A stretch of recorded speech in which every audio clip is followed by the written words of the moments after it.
Fórum GRI de Fundos Imobiliários 2022, Clube FI sempre aqui e você sempre com o Clube FI. Um prazer falar com você, um prazer falar com a Érica Souza, da 20 Partners e gestora do Vino 11, né, do fundo de escritórios da 20 Partners. Érica, primeiro, obrigado, né, para a gente poder bater mais uma vez um papo aqui. Obrigada a você, sempre bom estar aqui, sempre bom bater papo com você. A gente aprende muito observando e conversando. Queria falar um pouco de Vino 11. A estratégia que eu sempre falo, ó, não é que virou escritório boutique porque veio a pandemia, já nasceu para ser escritório boutique. A pandemia reforçou essa estratégia, a pandemia mostrou para todo mundo. Você precisa explicar o que é um escritório boutique hoje em dia? Acho que essa é a pergunta. Eu acho que é engraçado que a gente sempre gostou de ter os pilares da nossa estratégia, né? E eu acho que o Boutique Office, ele talvez tenha resumido esses pilares que a gente lá atrás traçou. Mas a estratégia em si, ela vai muito além de só o Boutique Office, né? Quando a gente bolou a estratégia lá em 2019, o que a gente acreditava? A gente acreditava num uso diferenciado do escritório, a gente acreditava num espaço que fosse convidativo, que tivesse muitas áreas de integração, que tivesse muitas áreas abertas. A gente acreditava em um outro pilar que era, eu quero ter participação de controle nos ativos.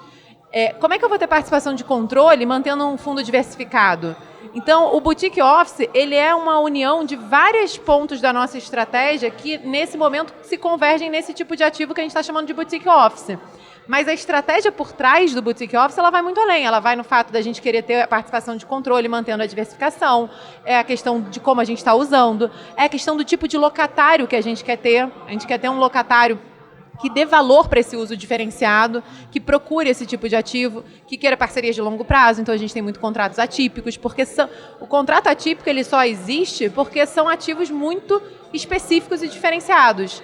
Então, eu acho que quando a gente fala em Boutique Office, a gente está falando muito é como se fosse uma representação de todos esses pilares da nossa estratégia, que incluem a participação de controle, o tipo de uso, o tipo de ativo, o tipo de arquitetura, o tipo de locatário, é uma combinação de fatores, de fato.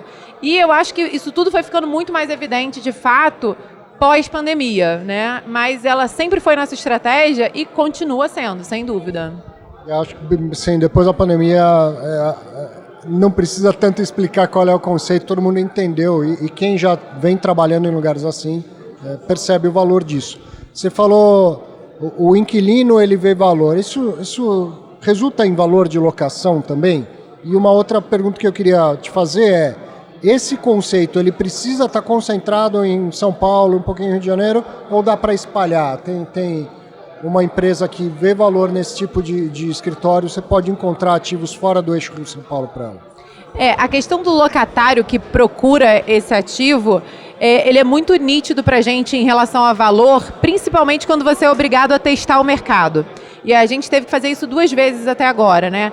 A gente teve uma vacância no Lab, 1404, a gente locou em menos de 11 meses, pelo mesmo preço no meio da pandemia.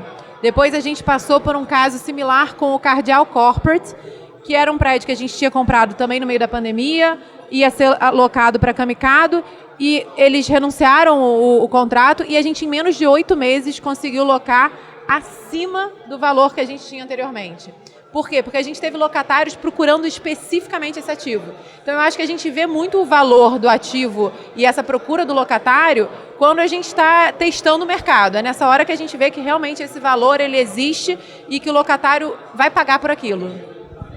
E outras praças dá para arriscar com o Boutique Office ou ainda precisa concentrar muito em São Paulo e Rio de Janeiro? Eu acho que depende muito do tamanho do fundo, né? A gente até já olhou para outras praças. Tem outras praças que a gente acha interessante, que tem demanda, mas a gente precisa talvez de mais tamanho no fundo para que isso tenha um peso adequado dentro do todo. Então, nesse momento especificamente, a gente segue olhando para Rio e São Paulo, que é onde a gente se sente, digamos, confortáveis com a demanda que a gente enxerga. Tamanho que vem com o tempo. Daqui uns 4, 5 GRIs, a gente vai estar falando, o Vino 11 vai ser muito maior, a indústria vai ser muito maior. Graças também ao trabalho dos gestores. Obrigado, viu, Érica? Obrigada, Arthur. Um prazer. Prazer falar com você, prazer levar mais conhecimento para você. Continue acompanhando os vídeos aqui, GRI 2022, Clube FI sempre presente.